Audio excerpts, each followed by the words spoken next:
Martins.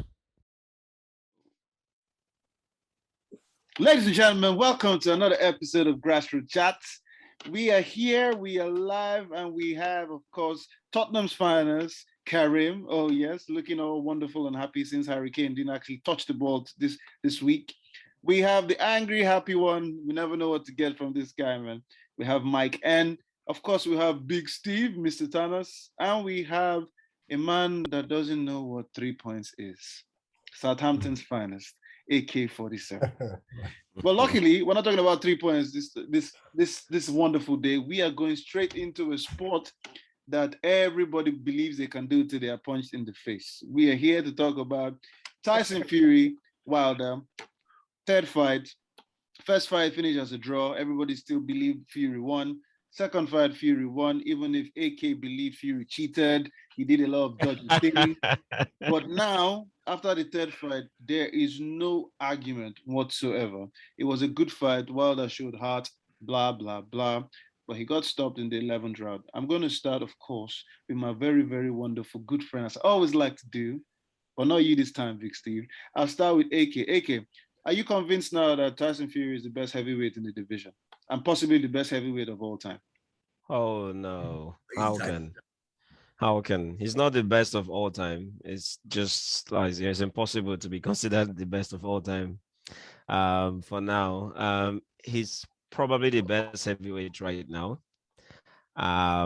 It was a very good performance against Wilder. I mean, for me, he won the 3 fights. Yeah, he literally. I mean, sorry. I thought you said he cheated in the second fight. No, the second fight, I didn't believe he could walk down Wilder the way he did. I didn't believe he had it in him. So this last fight was very convincing. Like, yeah. So yeah, I was very impressed. It was a very good fight from two of them. Credit to Wilder as well. For loads of people that have been knocked out like from the 5th round. I don't know how he made it to the 11th round. So that was very good show of heart from Wilder. Tyson Fury is probably the best right now, but I would like to see him fight Andy Ruiz, Anthony Joshua, and Dillian White for me to be able to then properly rank him. Because at the moment, we're trying to rank someone who has only one title defense. I mean, it's still. Okay, so let me ask you this. Let me ask you this. Oh, yes, a Usyk, of course, yes. A Usyk. Okay, so Usyk has had 3 fights in the heavyweight division, and he has won all 3. Yep. Then Wilder has had 10 title defenses. Equal with Muhammad Ali. Yep, Tyson Fury, this is his first title defense. However, Tyson Fury has had 31 fights, drawn 1, lost none. And when I said, are we saying he could be possibly the best heavyweight of all time? All 3 of you were like, huh? So, but before we get to that question, it's very simple. What next for Wilder, Mike? What next for Wilder? I need to take a chill pill, innit? Just chill out for a little bit, come back, maybe fight. I don't know who he can fight now, man. To be honest. It's always a difficult comeback when you have been beaten 3 times by one guy. Yeah, but if we're saying he's the best in the currently, then it's not too bad. It's not like he got beat by some no mark like Andy Ruiz. So I think he'll be out of the picture for a little while. We'll wait to see what the lay of the land. Then he'll just come and try and fight maybe an AJ or whoever hanging out. But yeah, start again now, isn't it? So why do you think Fury is not the best? Cannot be arguably the best of all time. All time. Yeah, man. You having a laugh? I just want to know why you guys don't think he's not the best of all time. He's not the best of all time. I've seen man that's better than him. Simple. You're talking about Muhammad Ali, Foreman, Tyson, and you're gonna put Fury in that category. Are you mad or what? I'm just asking. No chance. Come on, man. But the reason doesn't have a CV to support that argument. The reason I'm asking is at the moment. The reason I'm asking because the reasons I'm getting here, he's the best of this generation. Yes. Yeah. Okay. Not yet. He can't even say that. He needs to fight AJ. Like you've got to fight. Like look at the during the era of like them Tyson and Lewis. They all fought each other. They fought everybody. So you've got to fight everybody. You can't just fight two people and win the belt off them and then retire and say you're the best. Okay. Steve, though, I'll ask you this. I know you like to see things from a different angle. So context. Yes, context. So this thing is very simple. Take me for example. Okay, well, don't take me per se, but let's say somebody. So let's say a boxer goes out there and for some reason is given a chance to fight Tyson Fury. Tyson Fury hasn't lost and he's the best at the moment. But if I beat the best, doesn't that make me the best? And you, Steve, you have said you think you have seen people better than him, but he has beaten everybody he has fought. So who's better than him? No, I wasn't talking about better than him now. I was talking about better than him to have the title of best of all time. Okay. For example? Riddick Bowe, Muhammad Ali. Muhammad Ali lost 7 times. 7. Say again? Muhammad Ali lost 7 times. Yeah, but the quality. You could say he lost, but the quality of his opposition was much better. And he fought everybody. He fought everybody. That's why if you fight everybody, you're gonna lose. Mike Tyson. Not if you're Floyd Mayweather. Oh, he's special, of course. Mayweather is special. One off. He's a once in a blue moon. And anyway, fights as well. Go on. Anyway, let's stick to this. What do you think about the fight? And what's the story about? A man showed heart because he was beaten for 11 rounds. People are like, he's a true warrior. Man, if he had fallen down in the 6th or 7th round, it would have been the same thing. What do you think? It was a good fight. There is an argument that maybe the fight should have been stopped earlier because he was actually getting a beating. And the reason why they kept it going is because of what he said after the last one. And he didn't want it, and he was really angry about it being stopped in the second fight. So there is actually a danger to his actual health because he did take a good set of blows in the later rounds. I think from 6 onwards, he was just getting a pummeling. He could have done a bit better in the fight, I think, but as soon as Fury hit him, I think it was in the 3rd when he went down. Yep. He reverted to tight and started to rely on that big right hand. If he tried to do a bit more jabbing, which he started off the fight with, he probably would have been more competitive for longer than just standing up there taking licks and catching Fury with a big right every so often. I mean, Karim, you're the closest specimen to AJ out of everybody here. Do you? Is that because you've both got the girls going crazy, or what is it? It's not.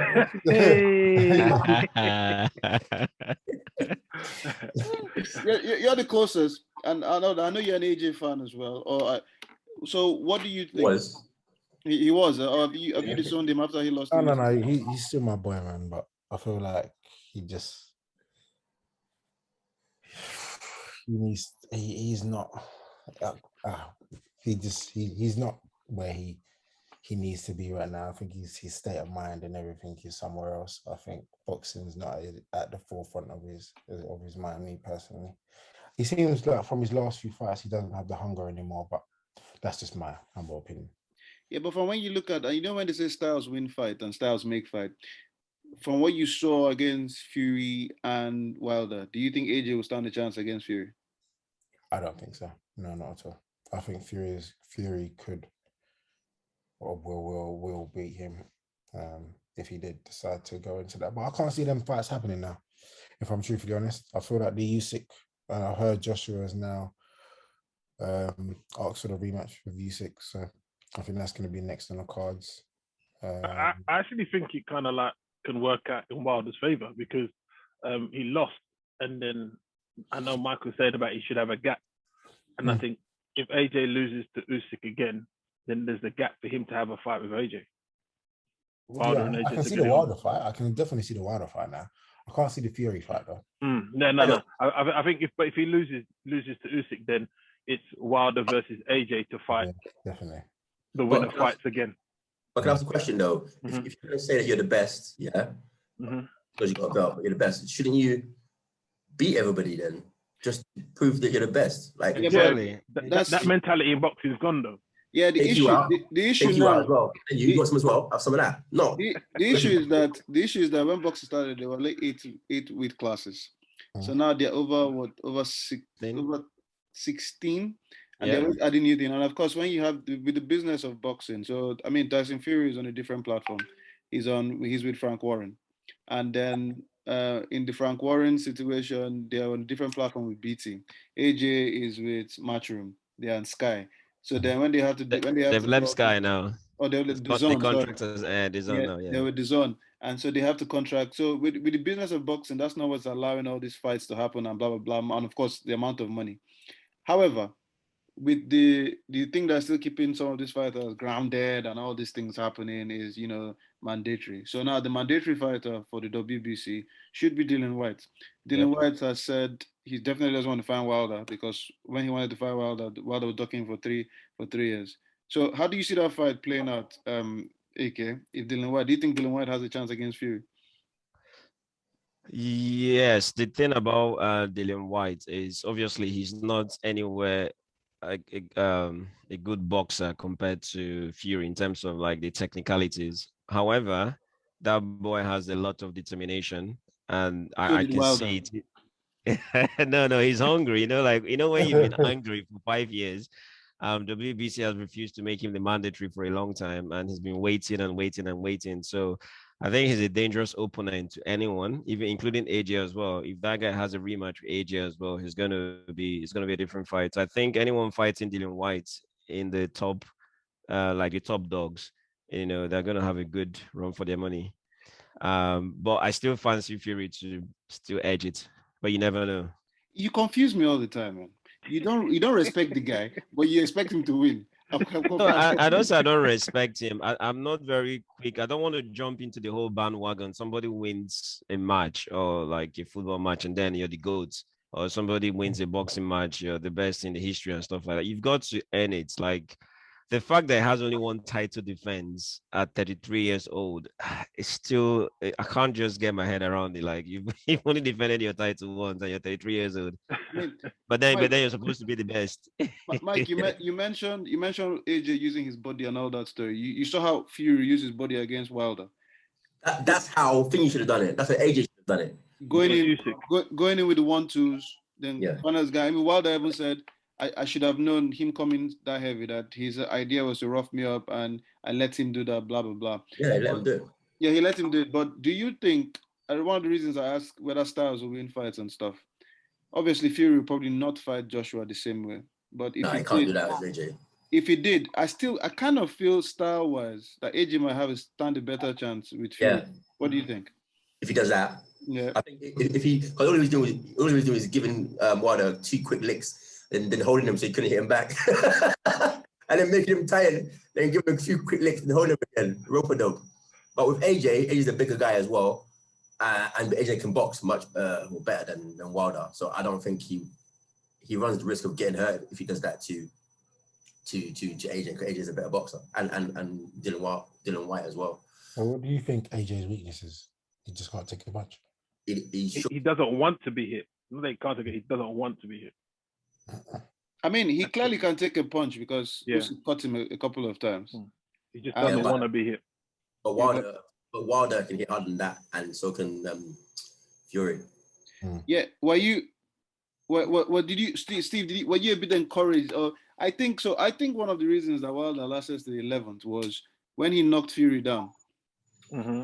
It gave him some sort of encouragement, and of course, you mentioned how you say he reverted to type, and then he just felt, I can catch this guy. If I catch this guy, it's going to work.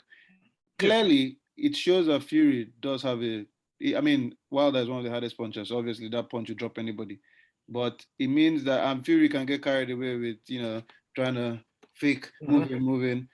If Dylan White, which I feel will have a better calculated punch, should catch Fury, it might be lights out. Yeah, Dylan White hits in, and Dylan White hits in combination.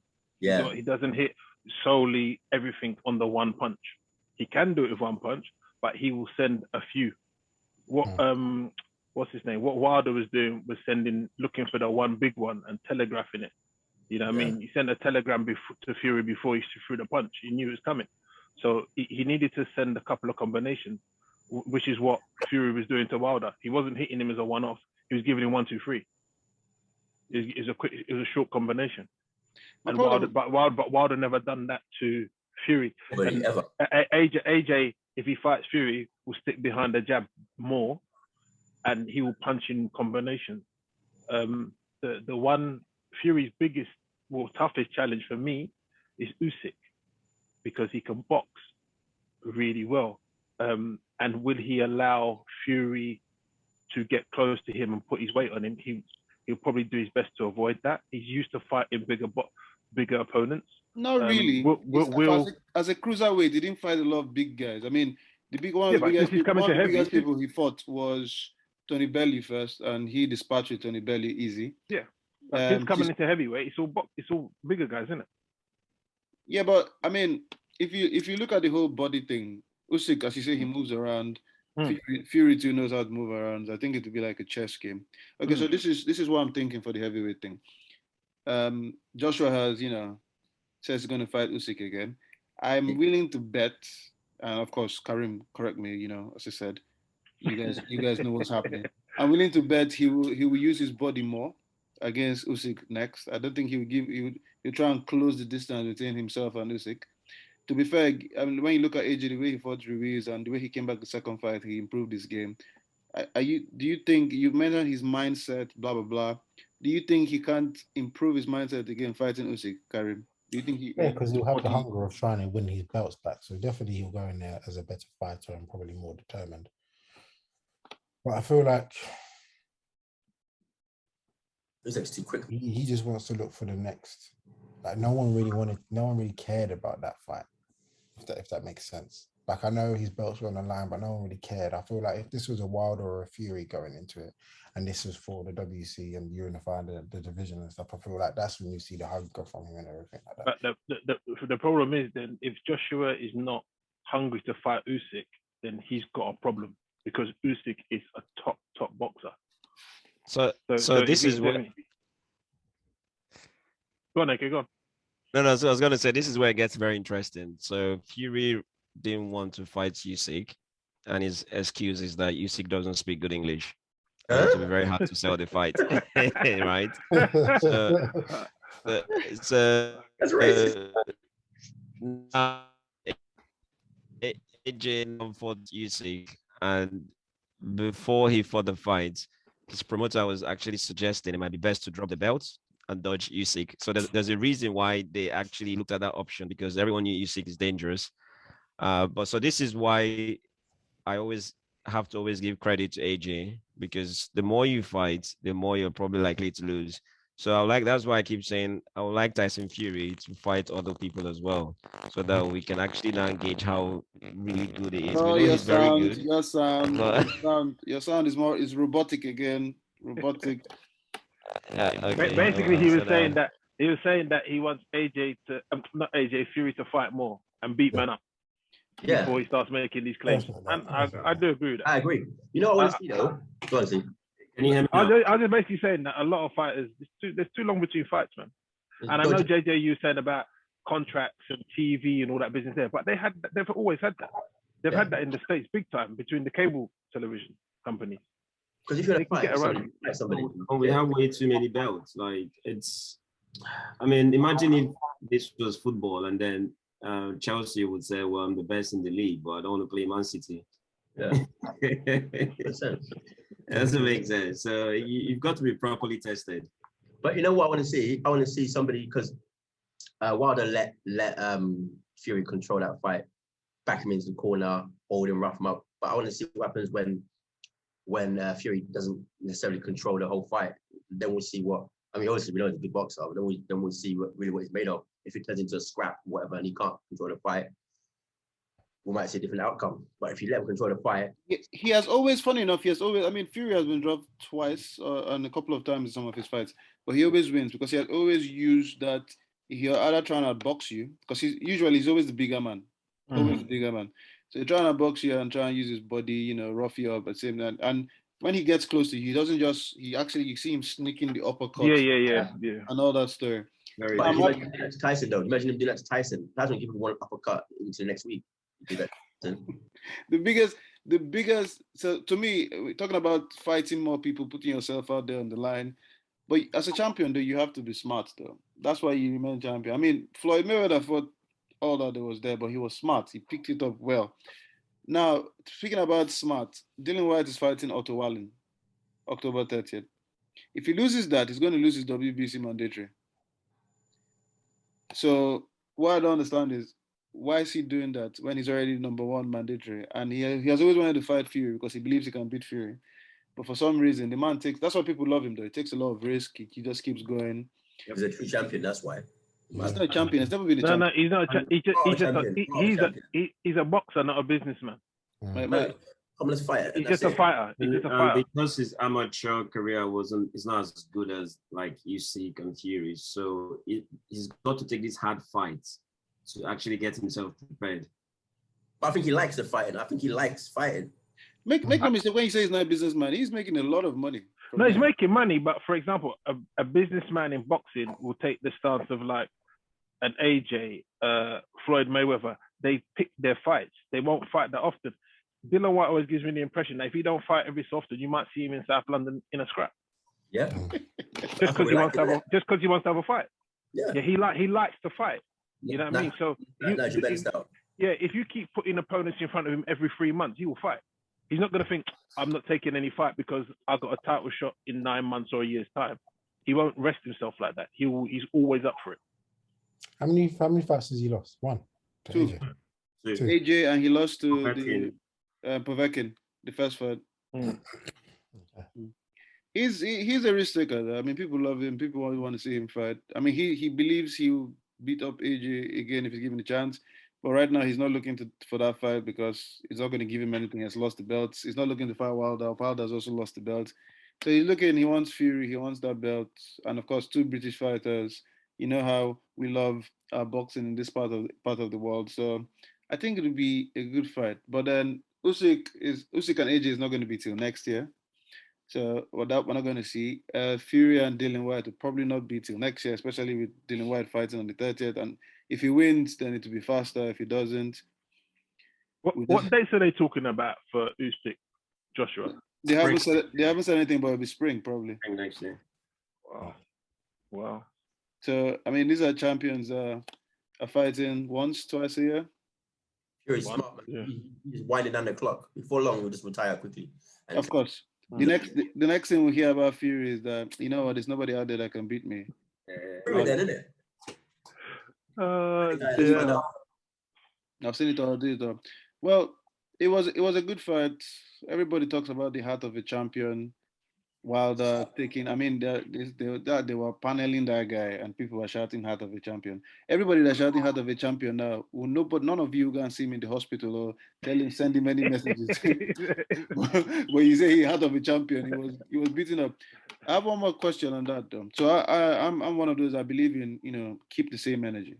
So if I'm beefing you, even if you die, I'm not gonna go, oh, he was such a nice guy, blah blah, because you're dead. So Wilder refused to shake Fury's hand after the fight, saying, I don't respect you, blah, blah, blah. And people criticize him for not being a sportsman. I believe in keep the same energy. I'm not saying if you want to change your mind and go, you know what, you're a better man, I respect you, that's fine. But if he decides, I don't want to shake you, what is wrong with that? Mike, I'll start with you because it's something I see you doing regularly. What, sports? Yes, no, sports. It's only doing the game. Anyway, next thing. So, I see where it's coming from, innit? But he's a professional sports person, and you're a role model and all that shit. So you gotta kind of, teach the kids about respect. But personally, I actually like his hand straight. But as a professional, you gotta at least say, what I'm making. Maybe not shake his hand, but acknowledge. You gotta beat you 3 times, man. You can't really be beefing the guy after that. Beat you up 3 times. Okay. I mean, Wilder does believe he won the first fight, so. I beat up 2 times then. No, he believes he was cheated the second fight. He knocked him out the 3rd time then. You can't argue with that one. He knocked him out. What do you think? What do you think, Karim? Do you keep the same energy or do you show respect? Yeah, I'm just gonna echo what Max says. I believe as a professional, you're meant to be seen and given a role model to the kids and stuff. But if someone's tumped me up 3 times, man, I'm not shaking their hand. And it's human as well. It's human, isn't it? I don't like the guy. So, Steve, what's your take? It kind of like really annoys me when I see boxers talk a lot of shit before a fight and then they go and hug each other afterwards. Yeah, it don't make sense. Doesn't make sense. If you really don't like the person, you don't like the person, then it's done. And yeah, if he doesn't want to shake his hand, he doesn't want to shake his hand. He's been beaten up, and then you're gonna go say, "Oh mate, you done a good job." He doesn't have to do it. He doesn't have to do it. You know what I mean? If he doesn't like the guy, he doesn't like the guy. Simple as that. And they didn't have to publicize the whole thing. Really. Yeah, well, these are the things that make up people like us talk about it to understand what's happening. AK, what will you do, man? If I beat you up 3 times, would you shake my hand? I've been challenging you every weekend, and you've been dodging me.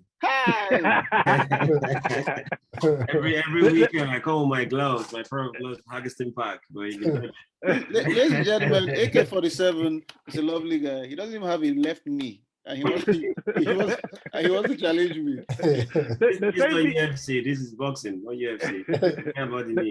The same people that are talking about, he should have shook his hand. Let someone walk up to them, slap him in the face, and see if they'll shake their hand afterwards. So this is what I think. After this second fight, I can understand why Wilder was angry, because no one, including me, as part of the people that didn't see where that performance came from Fury. So I felt they needed to have like a third fight to make it more conclusive. So sorry, before you finish, you keep saying you didn't see that performance coming. Like, surprise. It's surprise. I've never seen Fury fight that way ever. Like, he beat up Wilder in the second fight. Like, he disregarded him. He beat him like a child. And it's proper. So, and when Wilder was giving all these excuses, okay, the best thing is to have a trilogy, right? So that we can actually have a conclusive ending. So, but after what happened over the weekend, and Fury almost did the same thing again to him, I think you just have to shake his hand and say, you know what, you're the better guy. Just because it's not conclusive. Like, there's no longer any more excuses to give. But it's not about just excuses though. The thing is, if you've just been beaten up by someone, and I mean beaten up, you're not gonna shake their hand and just say, "Oh, good job, mate. You've just beaten me up." It's more like respect, really. It's more like acknowledgement. Like Wilder, there's no shame in losing on over the weekend because actually knocked him down 2 times. I think Wilder, even if Wilder won, he would have shook the guy's hand anyway. Yeah. So he just don't like the guy. Yeah. He doesn't. I agree with Mike. Simple. I agree with Mike. He just doesn't like him. What? It's a bit like Ben and Eubank, innit? When they were having their beef. They just didn't like each other. It happens in boxing. Maybe later on, another time they'll talk about it. But right now, I like you. That's it. And you beat me as well. Come on, man. To be honest, if I was a boxer, it doesn't matter. If I lost, I wouldn't want to shake the person's hand. You just beat me up. Maybe if it was on points, maybe it's on points. Maybe if it's on points, then I might shake your hand. But if you spark me out and I was lying down on the canvas, man had to help me to my corner, and I got to come and shake your hand. No, that's not in me. That's not in me. Hugging the guy. I'm just saying. I mean, so what you're saying? Acknowledging him to say like he did well. So what you're saying is, Steve. Okay, so let's say you and Mike now. You know how you guys love each other, even if you can never agree, and you know how you love Karim too. So if Karim sparks you out and wants to shake your hand, you say no. But these are guys you like, grassroots, friends, pundits. If they spark you out, will you shake their hands? No. What? What am I shaking their hand for? They just spark me out. What am I shaking their hand for? What's the point of me shaking their hand to do what? What's the objective? Sportsmanship, gentlemen, and all that. Sportsmanship. They've knocked me out. Sportsmanship. Why? No, they put me in my place. No, I don't need to say no. I'll shake you those hands, like grudgingly though, and I'll ask for a rematch. I'll shake you, man. Nah. The force that'll be guided through my head when I'm shaking your hand. Nah, it's no point me shaking your hand. I want to break your neck because you smart me out. But we're shaking your hand. But you guys smart me out. So again. Well, ladies and gentlemen, just so that everybody knows, Grassroot Chats does not condone violence. We're gentlemen. We're gentlemen. Well, we'll see what happens. I like how things have opened up in the heavyweight division. Fury obviously is the man to beat. Fury and Usyk. We'll see what happens with Mandatory and possibly Fury fighting Usyk if he doesn't avoid him for not being able to speak English.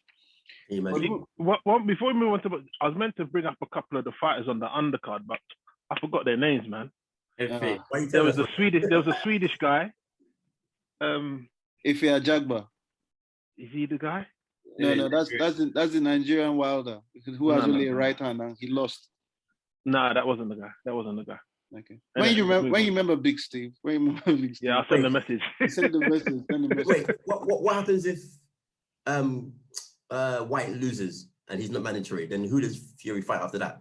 So if White loses to Otto Wallen, there are two things that will happen. It depends if there's a rematch clause. If there's a rematch clause, they give him time to fight the rematch clause. But what that would mean is that Fury would be able to pick up any fight. So Fury will be able to say, you know what, I want to fight Usyk and Ruiz.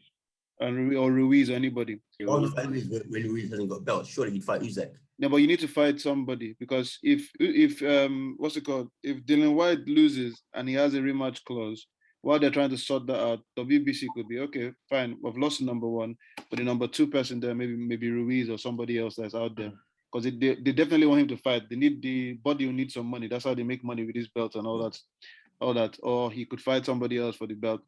So either way, but then if there's no rematch clause and Wallen beats Dylan, I think Wallen automatically becomes number one. I think, I'm not quite sure. It's a funny business, boxing. Speaking about funny business, there was fun and joy in the northeast of England. The Newcastle fans were happy because for once they can possibly be considered to join the Super League now that they have a lot of money. They are happy. You know, the Saudis have come in and they have taken over Newcastle. And Newcastle have said, we want to win the league in the next 10 years. They gave it that long? Yeah, they said 10 years. I mean, they've been realistic. They are the richest, I mean, their owners are the richest owners of any football club in the world, richer than Man City. I think they're number one and, you know, so they have money to invest. So now there are two things with this takeover. One, let's talk about it from a football point of view. From football point of view, amazing for Newcastle. They'll be able to rebuild. St. James has always been, it's a fortress, it's wonderful. Loads of great players have passed through, blah, blah, blah. Karim, tell me, project Northeast Newcastle, what do you see happening to Newcastle? First of all, what do you see happening to the players and the managers? Tell me your dream. The Steve Bruce situation, I think, is a bit harsh. I think they're all looking at him trying to get him out the door now, thinking that he needs to go, which I think is a bit harsh because he's done Newcastle well so in the last couple of years. So I feel like they need to start putting some respect on his name. Why? Because he's doing what he's meant to be doing at Newcastle. Like, no, he's meant to be winning matches though. No, it's supposed to be keeping them up. See what? See that's your Tottenham mentality. No, but he's doing what he's meant to be doing. Yeah, but these guys now are like the richest club in the world. You can't be having Steve Bruce as your manager, the richest in the world, and you want to win the league within 10 years. If Steve Bruce then gets a budget, what you can't say he can't work with a budget? Is that what you're saying? He can't work with a budget? You can't do it now. Come on, fam. He ain't got a budget, fam. Oh, bro, come on. Listen, He's got a budget. Say Tottenham. This is a team that wants to win something. Yeah. So, no. Well, it's but like for me, even if Steve Bruce had an open checkbook, he doesn't win the league at Newcastle. The same thing to Mark Hughes almost. So they're gonna have to change the manager because in no second. Ranieri won the league in Leicester. No, but Ranieri's a better manager than Steve Bruce.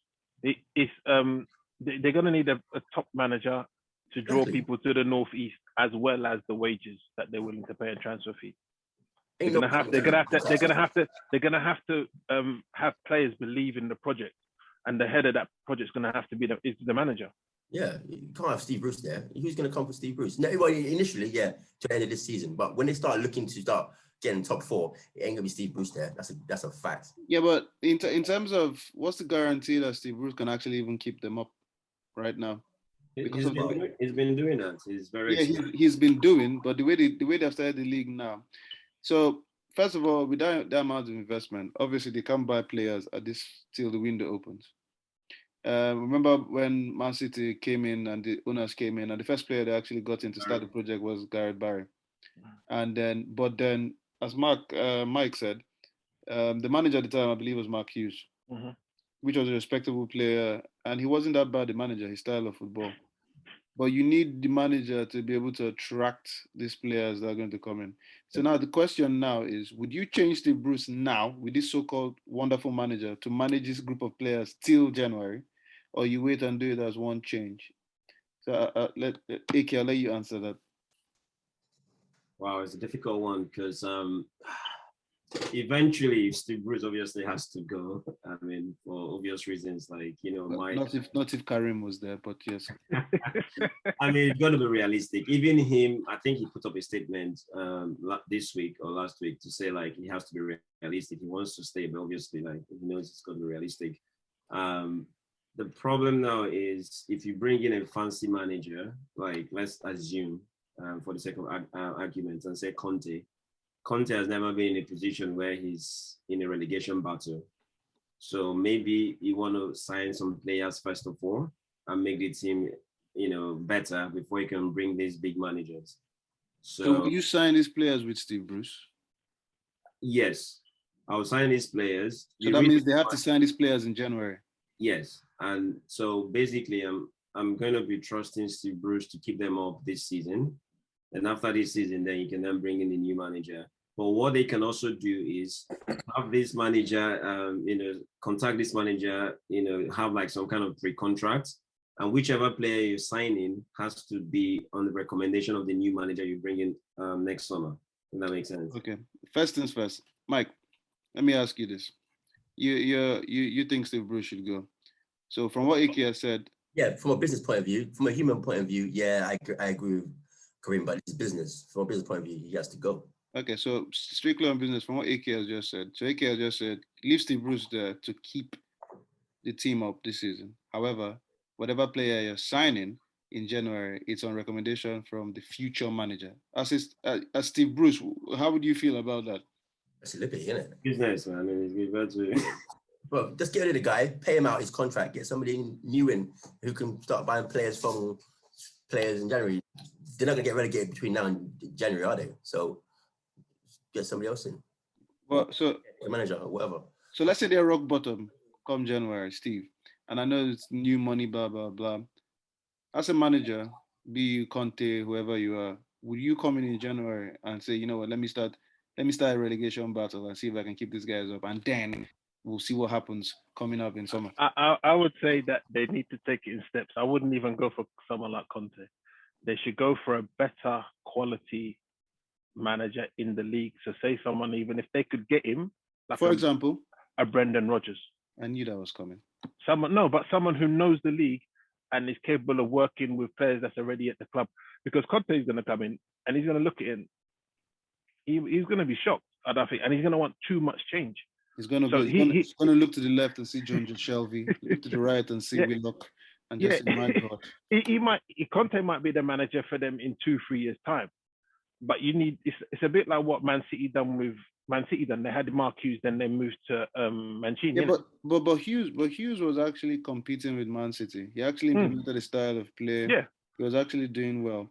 So I think it comes back to what Karim is saying, that Steve Bruce has spent his career managing clubs here and there, but he has actually never been given a big budget. So Karim, are you saying if you were part of that consortium, you'd be like, you know what, at the moment in time, this guy has managed, he kept them up last season.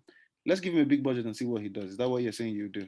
I'll say, yeah. Keep him there for another year. His budget's 200 million, by the way. By FFP rules, that's what they can spend, 200 million. But in comparison, you got Graham Potter, he's not got a massive budget. Look at the difference. True. But then sometimes I'm saying he's already at the club. So how I'm thinking, I've got money already. So at my 200 mil, I don't really want to be touching a manager yet. I want to be able to get my squad in. This is me. Bring my squad in. See what I need to change around. And then by the end of the year, okay, we finished 6th. Great. That's a good season, for example. Okay. All right. And then I can look, okay, now for me to go into the 4th position and compete with the lights, I need to spend another 200 mil. And then that, I'll be manager. But right now, I don't think, it's still young, like it's still a baby, like basically. Newcastle's still in a baby's form, for example. Okay, so what you're saying is you're getting the players in, the players that will make the team better for the future. They're not necessarily Steve's players, but that's who and he just has to manage them. So it's like at the moment, he's not going to get Neymar, he's not going to get Mbappe, he's not going to get them players. Okay. Probably the kind of players he's probably going to attract now is probably going to be like, who? Troy Parrott, maybe. Troy Parrott. Yeah. I was thinking, are we going to go another episode without? Is that possible? Another thing I like about the whole Newcastle project, I know obviously still in its infancy stage, is that when you listen to like the owners speak, their priority is actually to touch up the training facilities and also show some love to St. James's Park. So they actually want to do this first before signing world-class players, because you want them to be training, you know, with world-class facilities and stuff like that. So I like what you mentioned, because when you look at that'll probably take us to the non-footballing terms. So when you look at what Man City have done in the past side for the dirty blue side of Manchester, they have created jobs. They have made the area really nice. Obviously, with Manchester having two big clubs, well, one big one and one crap one. It's your own team for? Sorry. What are you cussing your own team for? Yeah, I was thinking. Because Man City are way better than you lot. How, please? We have 20 Premier League titles. We have three champions. No. Can I finish? Can I finish, please? Please. We have three. No, we have three Champions League. You know, a Champions League. Have they won Champions League? Let me see. They got to the final. Harvard. Anyways, as I was saying, they've helped the economy and they've brought in money. Yada yada. So obviously, Newcastle being the biggest, only club in there, that would be amazing. The amount of money, economy, jobs, all that story. However, they are owned by the PIF, which is the Public Investment Fund of Saudi Arabia. So the Public Investment Fund is pretty much the savings account for the whole of Saudi Arabia. So that's one. Two, it is very, very well backed by investment that they've had in oil. But now with the way oil is fluctuating in the world, they want to try and go into other ventures. The rumor is they want to go into renewable energy, which the Northeast is very big in. And that's why I think 20% of the club is owned by Ruben Energy Brothers or something. Now, the chairman of PIF is Mohammed bin Saud, the Prince of Saudi. And of course, when it comes to human rights and all that story, this guy, they say he's responsible for, or they claim, the West say he killed the reporter. Can't remember his name, Chamogi, can't remember his name. But, you know, human rights, they say how Saudi are going. So they're saying, oh, how did the Premier League sanction such a buy and yada, yada, yada. And the Premier League claims that they showed them legal documentation that the club will not be controlled by the Saudi Arabia. So how does this work out in your favor? How do you guys see it? Do you care who owns the club? Does the human rights thing matter? I mean, the Newcastle fans are happy, but looking at it from non-footballing term, how do you see this situation? AK, I know you're very tight with your money, so I'm sure you should know what's happening here.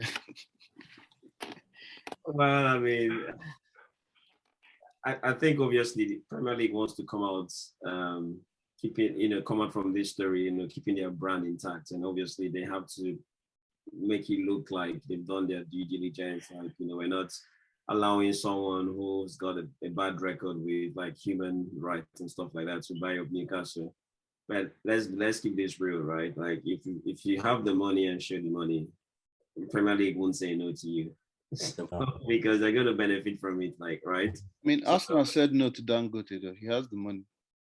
That's a different story. Well, that's a different story. I don't understand. Arsenal didn't really say no.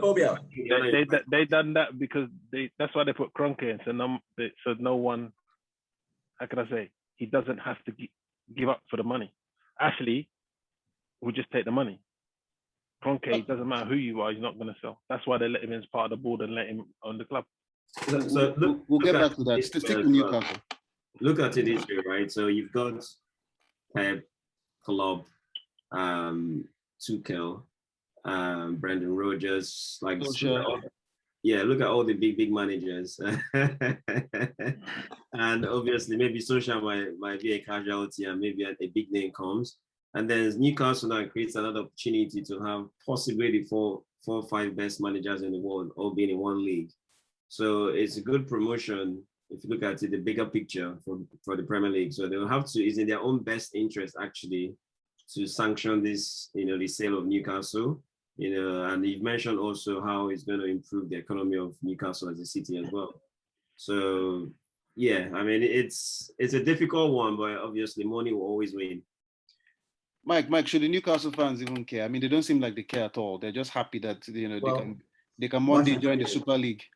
Well, look, let's be honest. Half of the kits that you guys buy probably were made in a sweatshop. Ain't no one worrying about the human rights there. You just buy and you're happy with that. So can you please speak for yourself, please? Thank you. But, Well, the shirts that you wear definitely are from a sweatshop. Anyway, so the next thing is basically they're going to regenerate this investment in the area, like you say. So that's for the economy, right? The Northwest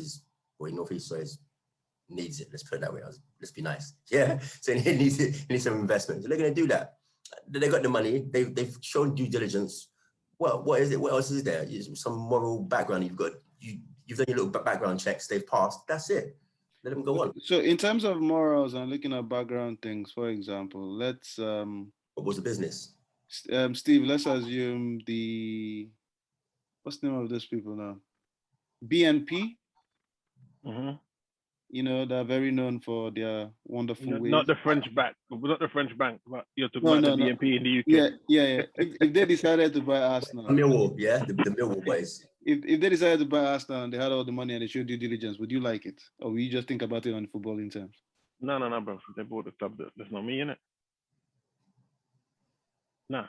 But we used to support the club. No. It's not comparable because what? I'm just giving an example of when people question the morale of.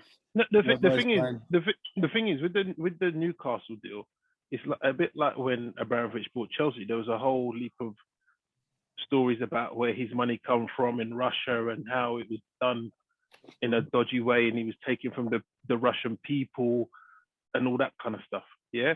Xenophobia, man. They know that the government know that it's a dodgy transaction because they said they've got to now review the fit and proper purpose test after this transaction has been done.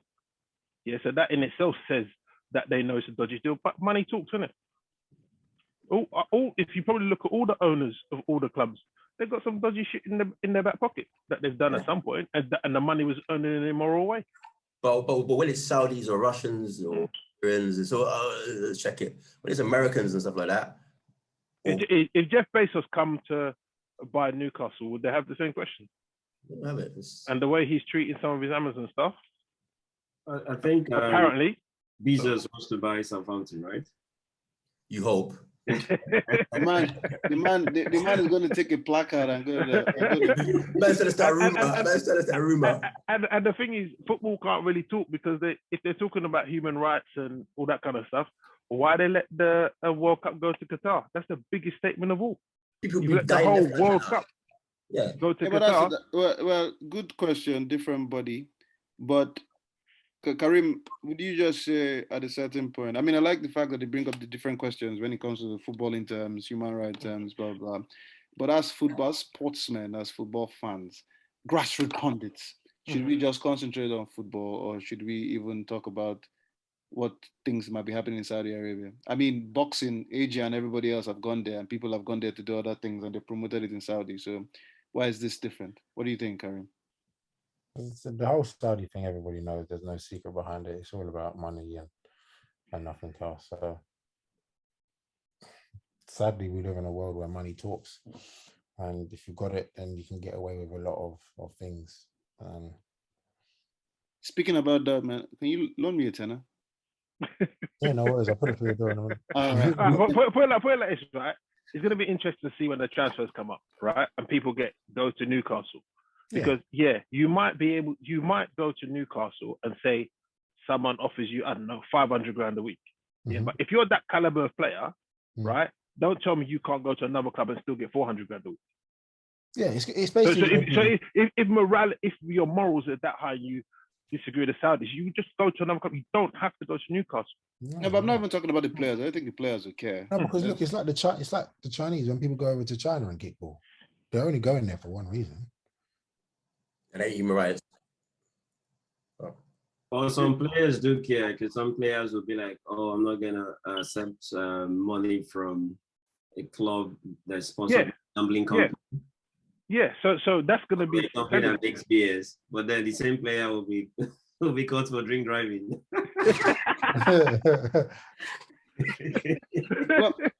Well, we'll see how it plays out. On footballing terms, I think it's very good for Newcastle fans. Everybody's happy up north. They actually feel that it's a long time coming. They might be able to compete again and see what happens. One sec. What's Gary Neville and them boys said about this deal? I know Shearer's been saying it's all good. Oh, they have solely kept to the footballing terms. At least as far as I know, it's good for the city. It's good for the town. Newcastle's alive again. Blah blah blah. This is where they will tell you they're not politicians, and they're not. They don't involve politics. Now, this is a question I'm going to throw to all of you. There is one manager that I'm surprised that when it comes to talking about possibility of taking over clubs, none of you have actually called his name. Zidane. Oh yeah. For sure. The thing is, I don't know. For me, I don't know if Zidane's interested in managing anyone apart from Real Madrid or France. I just, yeah. He has a league title and 4 Champions League medals with Real Madrid. Yeah, and I know. arguably say that, okay, yes, he did have Cristiano Ronaldo and all that, but you could say he's a good manager. How come? He's a good manager. How come he's never been on the list? People don't even mention his name when it comes to this. Exactly. He's even when managed. Go on. Why is he a good manager? And what? So, for example, thank you, Karim. 3 Champions League back to back. 4. Okay, but with the squad that he has, why is he a good manager? But he still got to do it. Mourinho didn't win 4 with the squad that he had. He didn't even win the Champions League. A lot of people think that automatically you assume you have a star-studded team means that you should win. Which, yes, maybe you should. However, their managers have gone there and haven't won anything. So that's actually a good point. And this guy goes there and he wins 4 Champions League, the first time ever that a team wins the Champions League back to back. Eventually, he wins the league. So, really, how can you question whether he's a good manager or not? Mourinho's Real Madrid squad was actually better than Zidane's own.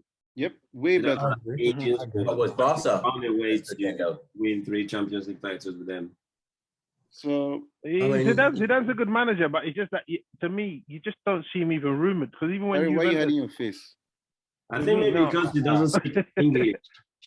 No, but even when Zidane, what's his name? Think maybe even when they got rid of Pirlo at Juve, you didn't hear his name linked to taking over at Juve. You don't hear him linked to no other job. Yeah, because I'll tell you why. I'll tell you why Pirlo doesn't get linked to any other job. Not Pirlo, Zidane. Oh, okay. So when they come up with the PSG, when he left Real Madrid, Perez said that Zidane's ambition was to coach France.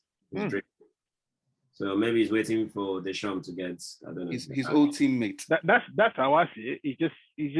It's only France he's going to manage. I don't even know.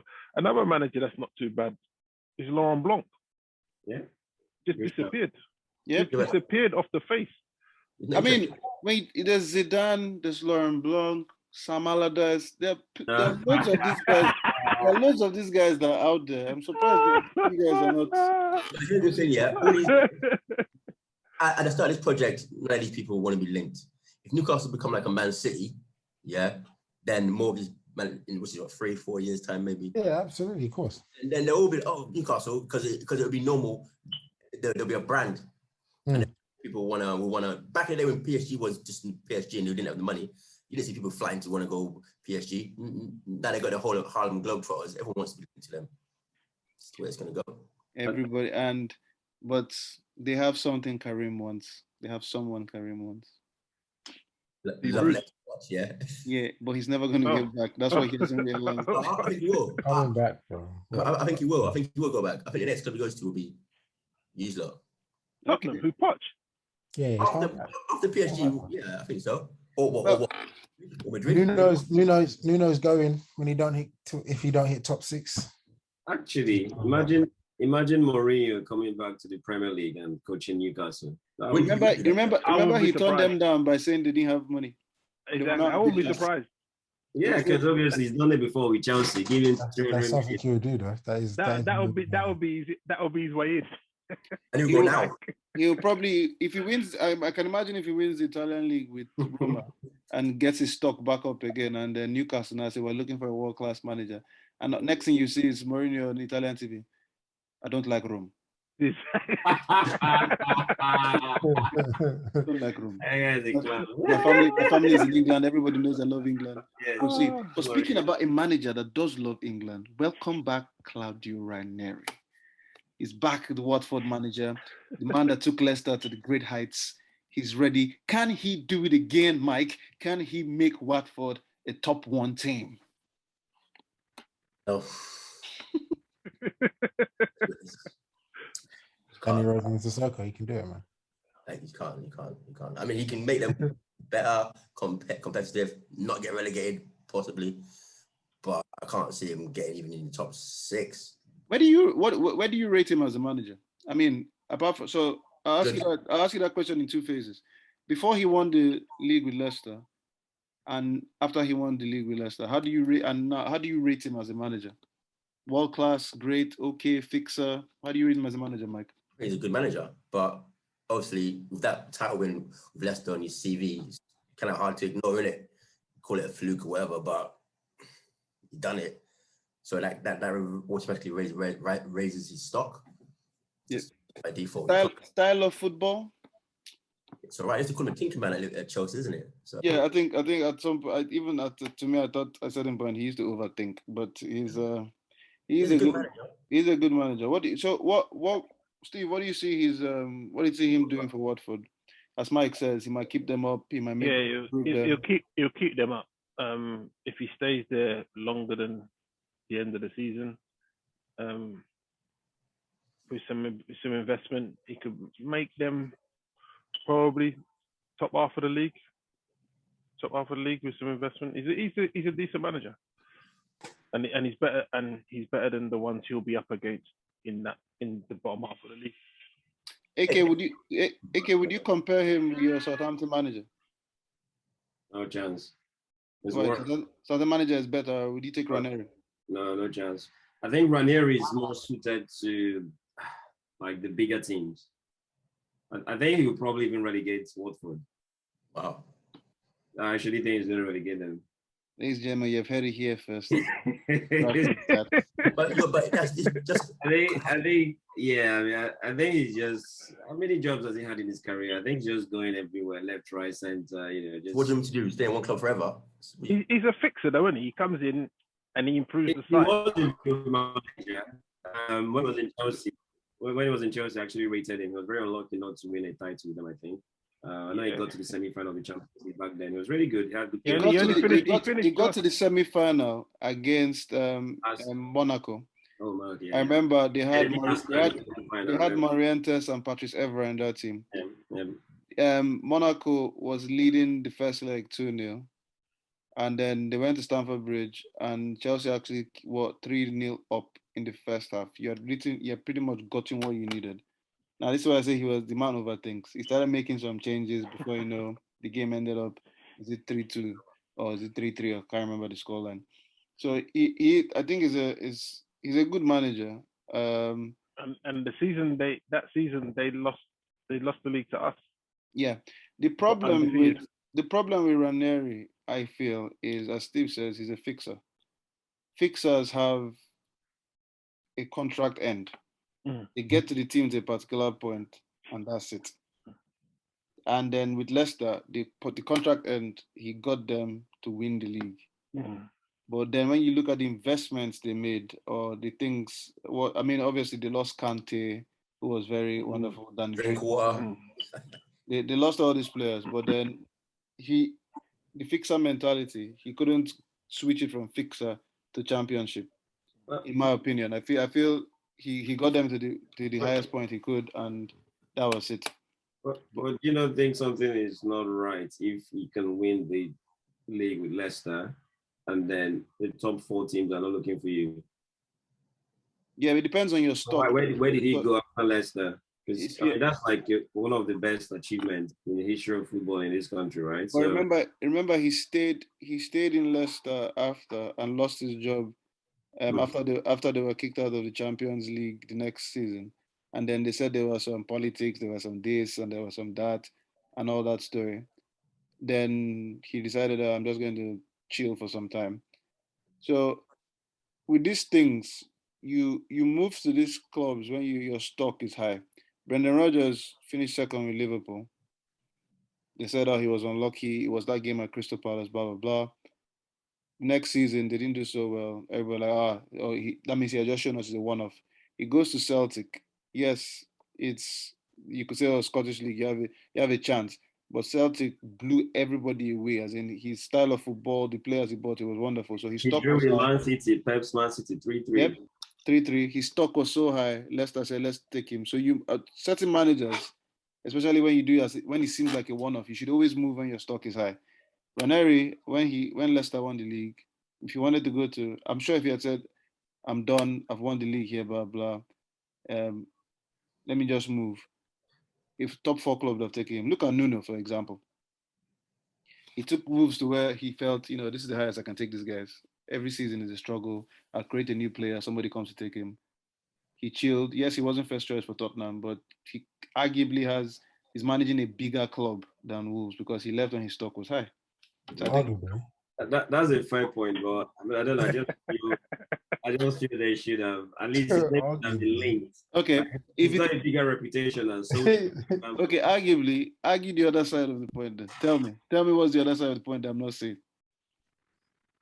Who's that? A better club than Karim. Wolves. Yeah, Karim. A better club than Wolves. There's no ugly bit about it. You're just taking liberties now. Actually, JJ, would you take Ranieri at Man United to replace Solskjaer until the end of the season? No, well, no. I think you can argue without a doubt that from what we've seen, even if I've called him an overthinker, he's a better tactician than Solskjaer. I mean, he has proven that he's a better tactician. Will he be? The thing is, anybody that takes, once again, this is the one thing I've said that's helped Solskjaer. A couple of things have helped Solskjaer. Club legend. And I don't particularly think at least not till this season, it wasn't a case of Solskjaer, you're going to win the league in Manchester in the next 2 years. I think it was a case of, let him bring us back our identity. As a former legend, he knew what the people needed. But then with the investments now, they're like, okay. Because you're labeling people as fixers and stuff. So I was going to ask you, what is Solskjaer's role? So, okay, fair enough. So that's what I'm saying. I think to raise morale. He was the figurehead for. He was supposed to come back and give the club the Manchester United identity, being under Fergie for so long and what he did. Because if it was based on credentials, Solskjaer won the league with Mulder, Cardiff was relegated under him. Remember, he was sacked. He was supposed to get the Villa job. He didn't get it. So it was a case of, let's bring somebody that knows this system. Let's, And then since he has come in, he has done things like bring back the old coaches, Darren Fletcher as director of football. He's making it a bit more football-wise. If Solskjaer doesn't win the league this season, questions will come. I was going to take liberties and say, why didn't they bring back Taibi? So I mean, when you talk about identity and stuff, anyway, somebody like Gary Neville never says he'll never coach again. Roy Keane, I think, hasn't learned to adapt with time. It's still all about my this, my that, my that. Those kind of things. Sorry. I like his style. As a player, I loved him. I love his style as a player. But as a manager, what job are you going to get? Him and Souness can never be good managers because all they're thinking about, in my days, what we used to do was with this. If I tell you to stand, I'll tell you to jump. You say how high. Didn't King get Sunderland relegated? No, he left. Did he take him down? Oh, he left before they got relegated. So now the question is, imagine in them days, you could look at, Roy Keane tells you a story that Clough comes into the dressing room and punches him in the face and says, "You're playing rubbish." Imagine doing that to Lingard or Pogba or Greenwood. They'll just look at you and go, I'm never playing again. Imagine doing that to those kind of players. Or imagine Harry Kane. Wait, I would do that on Saturday, by the way. Imagine Harry Kane being in the dressing room and Nuno just comes in and says, "You're supposed to be top striker. You can't even score." Boom! And just punches him in the ear or something. That's game over. So, hey, welcome to Avram Grant and AVB, by the way. They were good managers once upon a time. Avram Grant, AVB is manager of what French team? No, I thought, isn't he getting some court case, AVB? No, I think he's at Schalke. Is he not at Schalke? No, he's in France. he's in France somewhere. Or didn't he, I Avram, thought he got sacked and he had some court case going on AVB. don't know how to check, but Avram Grant is about. But then Avram Grant, is he still coaching? he's still No, around no. somewhere. And that guy that won Champions League for Di Matteo. Was it Di Matteo? Di Matteo, Oh, yeah, he Chelsea. Flash in Yeah. the pan. flash in the pan, as they say. But anyways, going back to Ranieri, though, it'd be interesting to see what he does. Watford kind of invest well when it comes to players. I mean, they're one of those teams that they bring up players that nobody has actually heard of, and they're actually very good. And they came straight back up. So we'll see how it happens or how well it works out for them. Well, ladies and gentlemen, I think we've come to that point that we have to say goodbye to the wonderful people that watch us and tell them thank you for the journey and support so far. However, coming back to the Premier League this coming weekend, I'm sure you guys are all excited. So by next week, Steve and Mike will be back arguing with each other about their same team. Mate, big game, big game. Patrick Vieira brings his team back to Arsenal on Friday night. Yeah, well, we shall see. Karim, you're looking forward to your weekend? Yeah, we got Newcastle. Got So Newcastle away. You shall bless the Sunday, new. so we got the Newcastle away at St. James's. That's St. James's as well. You shall bless the new taking over Toon Army, Saudi 3 Toon. points for Steve Bruce. Yeah, AK, who you guys playing? I don't think it matters, to be honest. Let me check. Yeah, exactly. Well, Man United play Leicester away, 3 o'clock game. Oh, that's free That's a points for good Leicester. game. Okay. 3 points for Leicester. Yeah. I'm very surprised that's a 3 o'clock game. As I said to you, I'm very surprised that's a 3 o'clock game. What, What's Man that? United game? Southampton, Man United, Leicester. Yeah, Yeah, that's a big game. Leicester's doing some dodgy form though, isn't it? They lost the last few. it's okay. But still, it's a big game. We'll take advantage of that dodgy form. Anyways, ladies and gentlemen, thank you for joining. Overran's out. Yep, he's injured after winning Why am I nice out? Champions League medal. But we'll see. Host placenta and things have done things faster than anything else. So we shall do things to him that he has never seen before. Well, ladies and gentlemen, AK47, Mr. Thanos, Mike N, Tottenham's Karim. Good night and goodbye.